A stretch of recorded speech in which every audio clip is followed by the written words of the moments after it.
It was a family weekend at Spectra Place November 18th and 19th as the Estevan Bruins parents were in town for the weekend games. The Bruins opened the weekend on a winning note, defeating the Kindersely Klippers 6-3.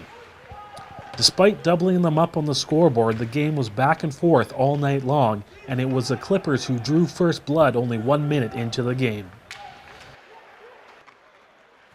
The Clippers held that lead for over 11 minutes, but the Bruins finally got started on a goal from hometown hero Michael Hagen, who benefited from a brutal Clippers turnover.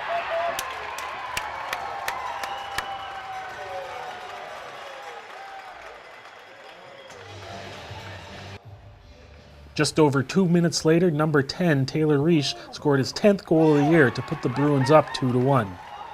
Estevan never gave up the lead after that, but Kindersley did make it close.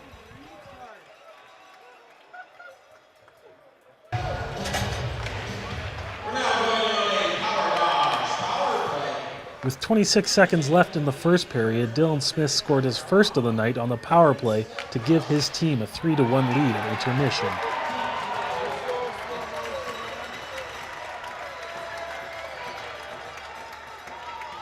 The Clippers cut the Bruins' lead to 1 on this top corner goal, but the Bruins kept the pressure on.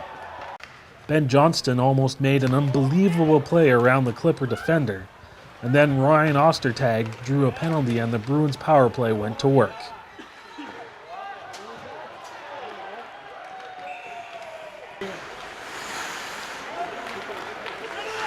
Hard work on the boards by Cole Olsen and Smith led to a tap-in for Calder Neufeld to increase the Bruins' lead to 2 again.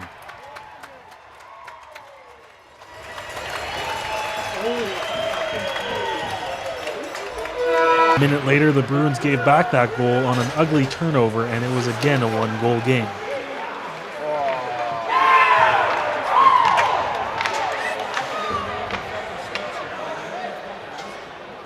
But before the period was over, Smith tapped in his second to make it a 5-3 lead for the Bruins after 40.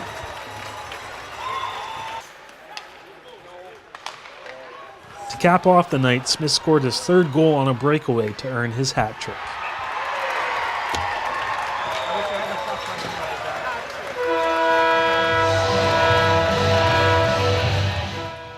After the game, coach Keith Cassidy says he was happy how his team responded after getting scored on. That's what was encouraging about tonight, is that we were able to do that. I'll tell you though, I would prefer that we wouldn't have had to do that, because you know what, stopping 1 goal is easier than scoring 2. But I was encouraged by the resilience of our hockey club tonight. Hagen scored his 2nd goal of the year in as many nights, and Cassidy says he is happy to see him playing well.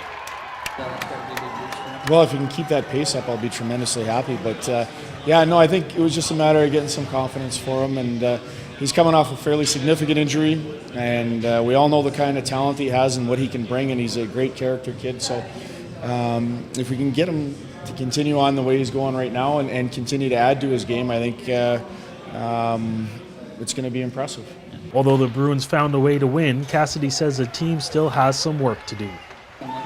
Well, what I thought was Kindersley brought a good game tonight.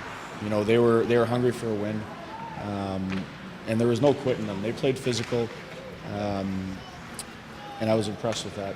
I thought we were resilient and kept coming back. As I said earlier in the year in one of our talks, as hard as we worked tonight, we still made some colossally stupid mistakes, but that doesn't mean we weren't working hard. And you know, those mistakes are becoming fewer and far between, and that's what we need to do. But going into tomorrow night, you know, we've kind of got the 2 extremes, but we still have to be mentally sharp, mentally focused, and in order to compete at that level or at an elite level, there has to be a bare minimum of mental mistakes, and that's something we just talked about after this game, and we'll certainly be talking about tomorrow. For EstevanMercury.ca, I'm Reese Kelso.